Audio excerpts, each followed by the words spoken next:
Hi everyone, the Lone Wolf here and welcome back to the Sunday Recap, my weekly vlog where I talk a little bit about my last week in games, and as always we'll start with EVE Online that has dominated the first part of last week. I did a little bit, no actually a lot of exploration and it went pretty well. I did focus on exploring in the Jackdaw using the Auto Jackdaw with the auto targeting missiles. I do enjoy that kind of playstyle.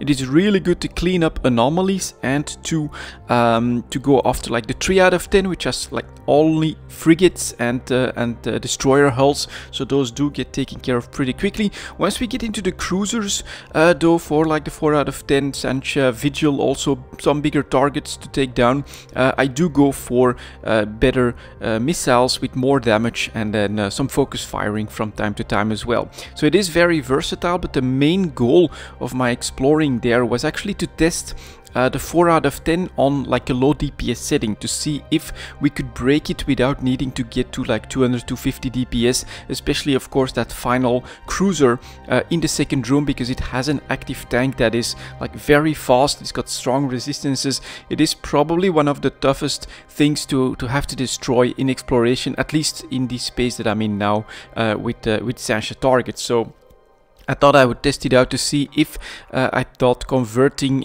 the Stormbringer, the cruiser, the Edencom cruiser, into an exploration ship would be something that's even doable, because while you have of course that amazing hitting 5 targets with a single shot built in to the weapon system, it does have pretty low DPS. I think you're gonna struggle to get it a lot above 200 DPS.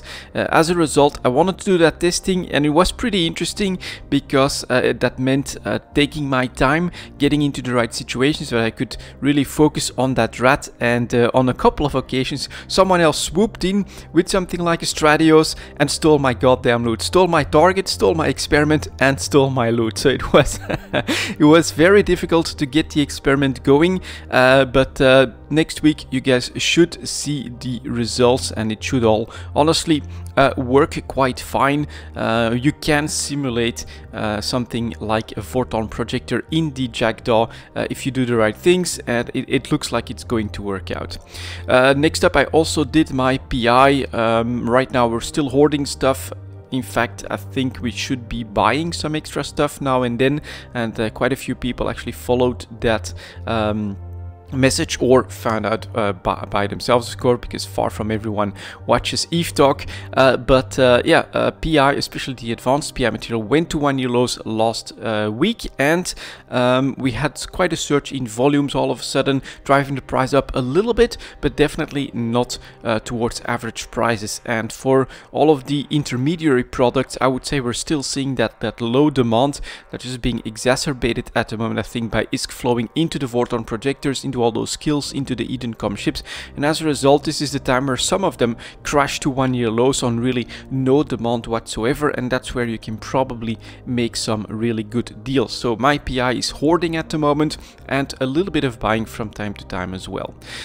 Blueprint copy business is going quite well. I actually took the time to do 2 or 3 trips to Cheetah last week, refreshed my sell contracts quite often, and as a result we've been churning those BPCs quite effectively, making us a decent amount of ISK. But it's mostly been my exploration actually that's been making my ISK, despite the fact that loot drops, so Dead Space loot is dropping substantially in value as well. I'm actually keeping some of those in reserve for better times. It used to be that I would just bring it to the market, sell it, and not look back.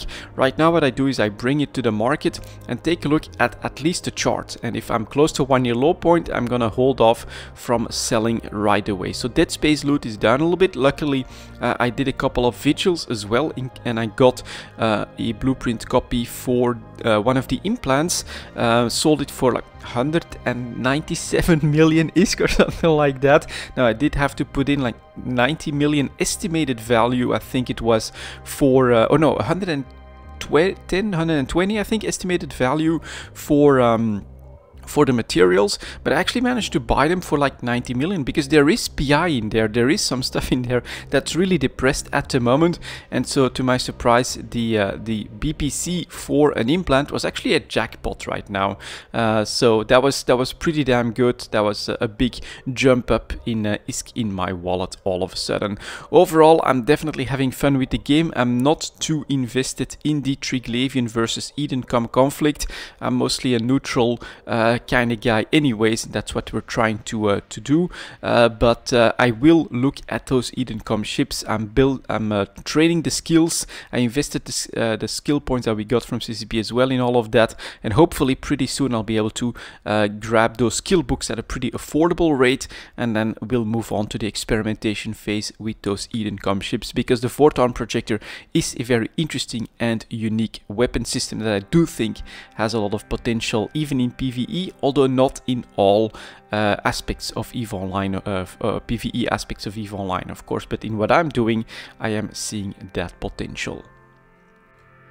And so my first week was dominated by EVE Online because I was waiting for something, and that is of course the new league for Path of Exile. Path of Exile Harvest started on Friday, but a little bit late for me, so I only started yesterday on Saturday, and at this point I am in Act 7 with a Necromancer Witch. I've explored the early part of the Harvest League mechanic. I think it is very interesting, and I personally really like it because I've never done crafting in Path of Exile, and this will, I think, get me into the crafting mindset when it comes to playing some Path of Exile. So so far it's just gathering seeds, and I haven't really been able to grow tier 2 seeds, but you know, thinking about it a little bit, I already start to see a setup that is going to normally work, and you do need to grow like probably 8 of them at the same time or something like that in order to get them going, or you need to put them in the right spots.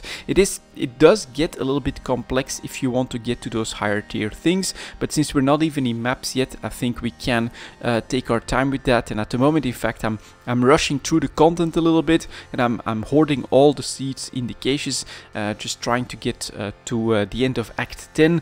My character feels very powerful.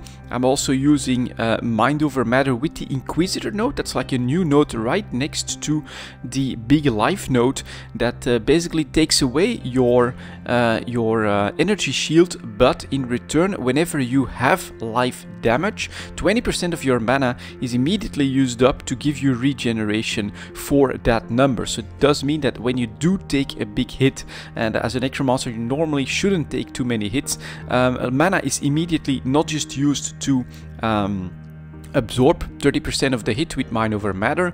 If you still take damage for life, you immediately get a massive amount of regen from your mana pool as well. So I think that is potentially very strong. It means you're a little bit more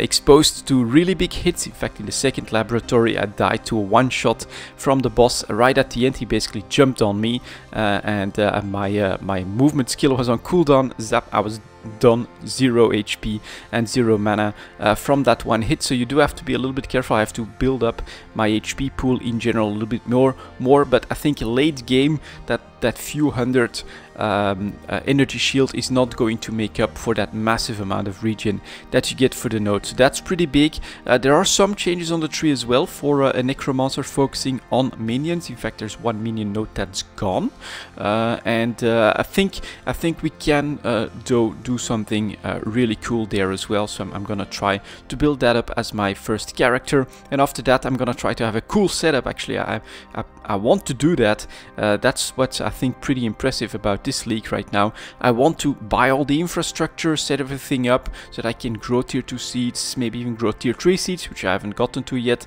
but I wonder what it takes to do those. And overall, I'm pretty impressed with how stable everything has been, so no problems whatsoever.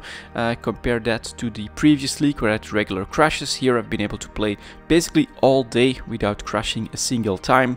Yeah, the league mechanic I think is going to be potentially very powerful. I'm basically planning to get one set of gear, the best one that I'm using, and then just have like a second set of gear where we can gamble basically on the crafting mechanic, just keep rolling until we get better stats, switch them out, and then just keep going that way. And of course, whenever we find something better, we try to do that as well. We can try to improve that massively with the Harvest League mechanic. It's very interesting so far. I still have a lot of unlocking to do, but that's also, I think, something that once we get that done, once we have a couple of tier 2 seeds and you get the receipt, you don't necessarily need a lot more tier 2 seeds to be used in order to get the life force to try the crafting.